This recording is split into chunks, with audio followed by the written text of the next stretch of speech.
Kabupaten Karangasem dikaruniai alam yang begitu memesona dan potensi sumber daya luar biasa. Pantai berpasir hitam non-eksotik, Gunung Agung yang berdiri megah, menjadi simbol kemakmuran sekaligus kekuatan perlindungan. Namun, makna kesucian dan kekuatan alam ini nyatanya belum sanggup meneduhkan jiwa para penghuninya. Kemiskinan membelenggu Kabupaten Karangasem. Wilayah berpenduduk 536.000 jiwa ini ternyata memiliki tingkat kemiskinan tertinggi di Bali.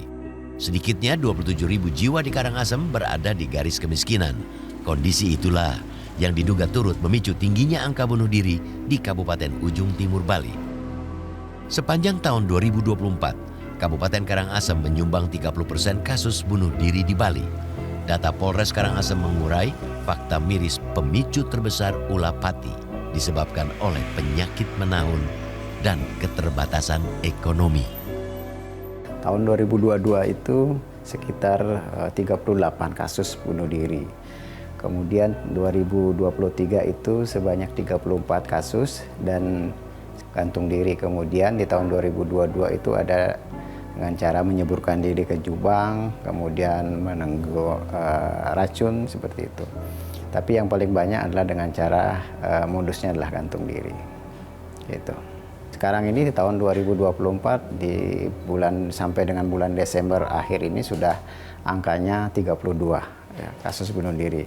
Dengan modus operandi itu yang paling banyak adalah gantung diri ya. Yang paling banyak itu adalah sakit menahun ya. Itu tentunya usianya yang sudah dewasa lah, sudah dewasa sampai usia udah manula ya, seperti itu. Artinya mereka putus asa begitu atau bagaimana?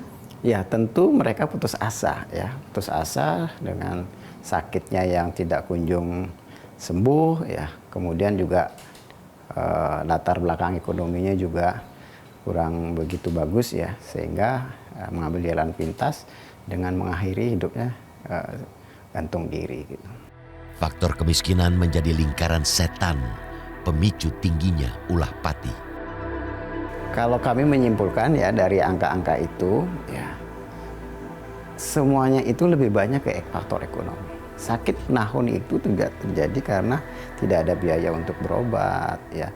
Kemudian juga asupan makanannya tidak bagus sehingga dia sakit menahun seperti itu. Nah, dengan ekonomi juga yang tidak bagus itu kan dibarengi juga dengan tingkat pendidikan yang tidak bagus. Ya, karena tingkat pendidikan rendah, ekonominya kemudian terjadilah ya terakumulasi jadinya ya ke sakit, kemudian ekonomi yang itu jadi mengambil jalan pintas. Fakta ini sejalan dengan pengakuan Perbekel Desa Seraya yang ditemui realitas. Dalam 3 tahun terakhir ada 6 kasus bunuh diri gara-gara ekonomi. Yang pertama di tahun 2023 ini kasus bunuh diri yang orangnya laki, umurnya kurang lebih 70 tahun. Itu terjadi bunuh diri di rumahnya. Setelah dia cari informasi dan gali, itu murni daripada ekonomi.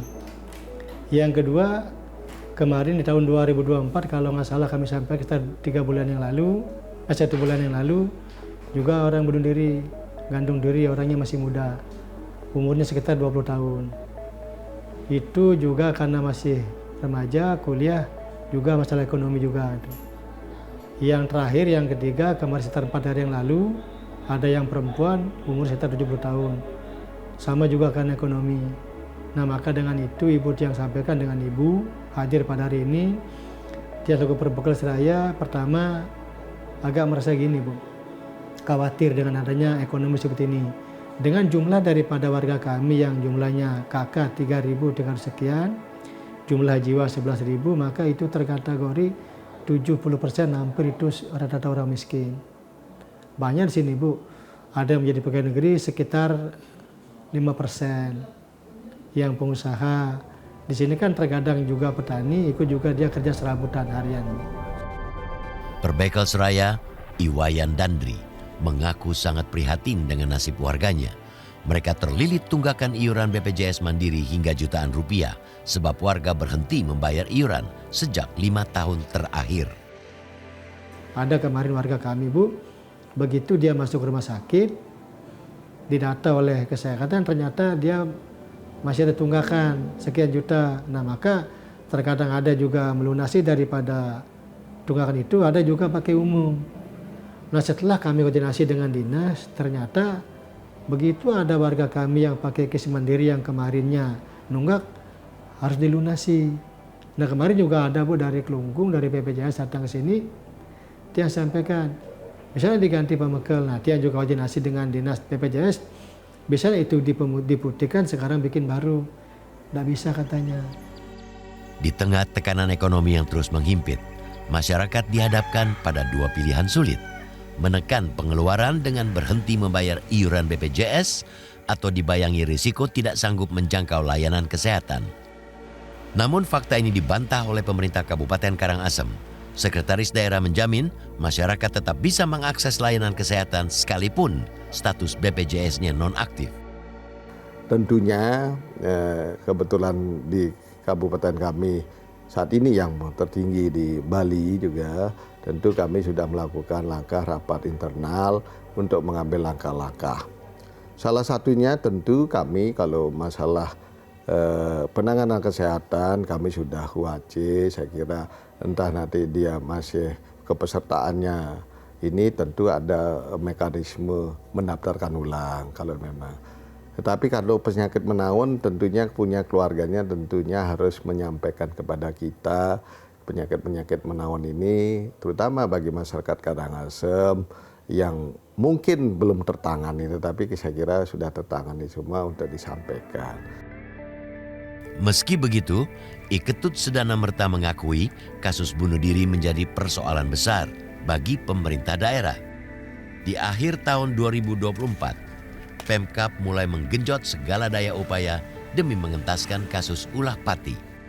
Ada dua motif yang mungkin terlihat yang kita identifikasi. Pertama, memang yang sakit menahun ini ada keluarganya dan tidak semua ada keluarga yang terdekat.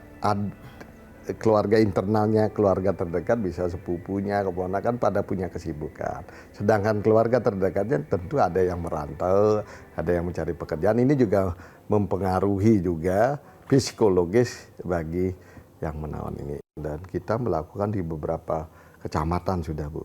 Jadi tokoh-tokoh muda kita datang dari Banjar untuk mengetok tularkan kepada orang tuanya, tetangganya. Bunuh diri ini secara keagamaan, agama apapun tidak membenarkan, kan tidak membenarkan. Ya tentu kami ada hukum karma nantinya, ya inilah pendekatan itu. Kasus bunuh diri sudah menjadi fenomena menahun di Bali. Namun hingga kini, pemerintah belum juga bisa mengakhiri. Lantas apa sebenarnya pemicu tingginya tingkat bunuh diri di Bali? Jelajahi cara baru mendapatkan informasi. Download Metro TV Extend sekarang.